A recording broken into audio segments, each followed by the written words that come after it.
If you were one of the millions of Apple fans waiting for a brand new Apple TV in 2025, constantly checking rumors and leaks, you've probably realized by now it never showed up. No keynote, no press release, nothing, just silence. And for a lot of us, that silence has been annoying, confusing, and honestly a little disappointing.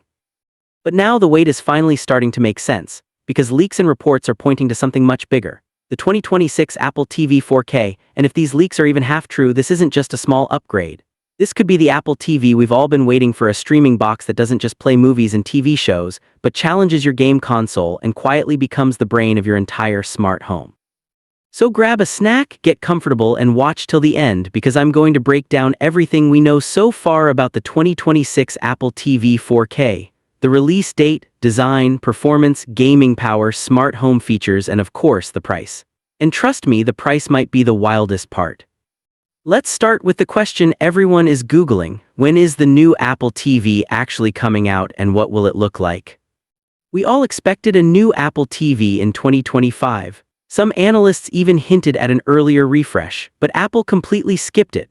No update, no mid-cycle refresh, nothing. Now the most reliable supply chain sources and Apple analysts are lining up around one window, the first half of 2026. So if you're searching for the 2026 Apple TV 4K release date, the current expectation is an announcement and launch sometime in that January to June 2026 window. By the time that happens, it will have been about 3 full years since the current Apple TV 4K model launched back in 2022. And in the tech world, 3 years is huge. Phones usually refresh every year. Game consoles get mid-generation bumps. Streaming sticks get small speed updates, so people are naturally expecting Apple to come out with some wild new redesign. Here's the plot twist: visually, the 2026 Apple TV 4K probably won't look that different at all. Apple seems to be sticking with their classic philosophy: if it isn't broken, don't fix it. That same slim, compact black box design actually works really well. It disappears in your TV cabinet, doesn't scream for attention, and the plastic enclosure helps with passive cooling so there's no noisy fan. It's minimal, it's functional, and it fits with pretty much any living room setup. So if you were hopping for some crazy transparent Apple TV or a glowing box with RGB lights, that's almost certainly not happening. From the outside, the 2026 Apple TV 4K will probably look very familiar. But don't let that fool you. Because on the inside, this thing is shaping up to be a completely different animal. Right now, the current Apple TV 4K runs on the A15 Bionic chip, the same chip from the iPhone 13 lineup. For regular streaming, Netflix, Disney+, YouTube, Apple TV+, it's totally fine. Menus are smooth, apps launch quickly, and casual Apple Arcade games run without an issue. But in 2026, A15 is old news.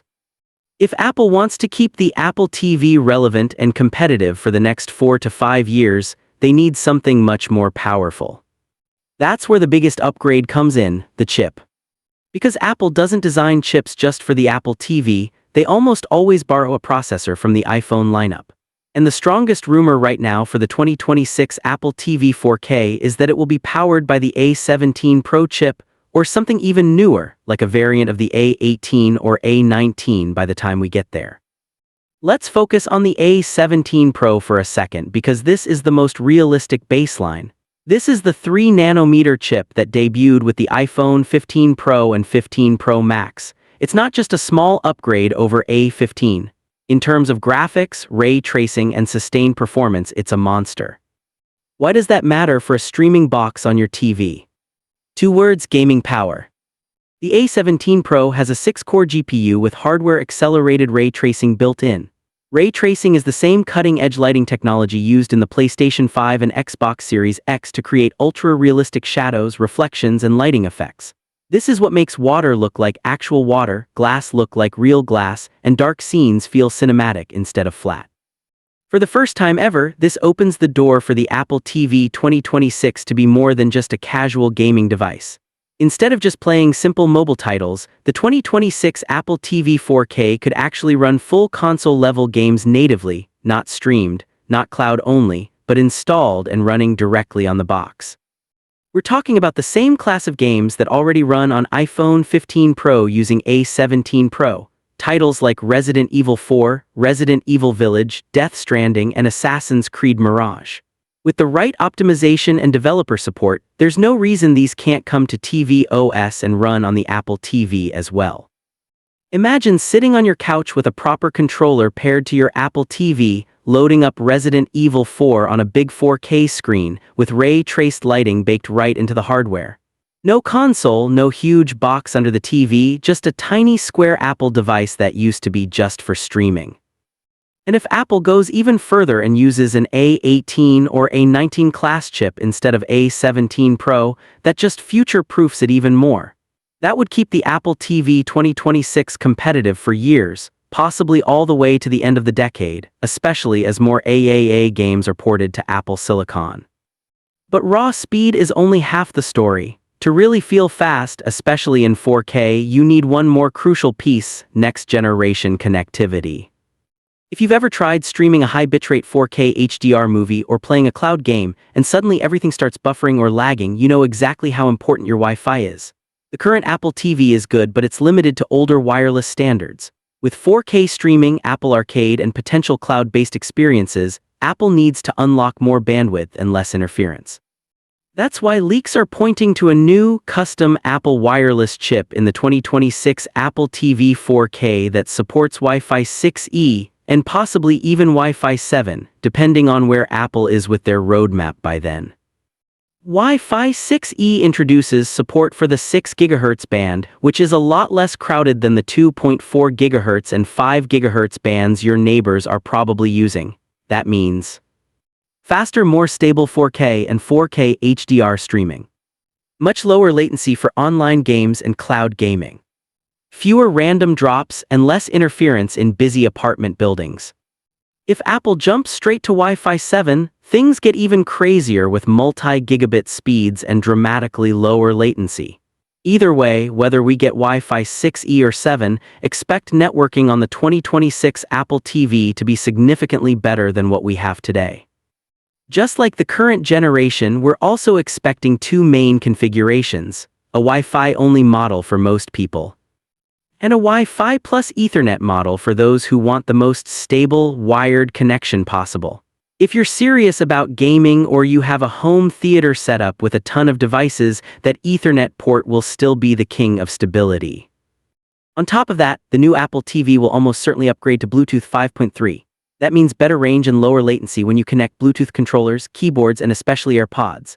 Picture this. You're playing a late-night game, watching a movie in Dolby Atmos, or streaming Apple Fitness Plus on your TV. You throw on your AirPods and you get super low latency, high-quality audio without disturbing anyone else in the house. That's exactly the experience Apple is pushing. So we've covered chip power and connectivity. Now let's talk about the part a lot of people are underestimating: the smart home.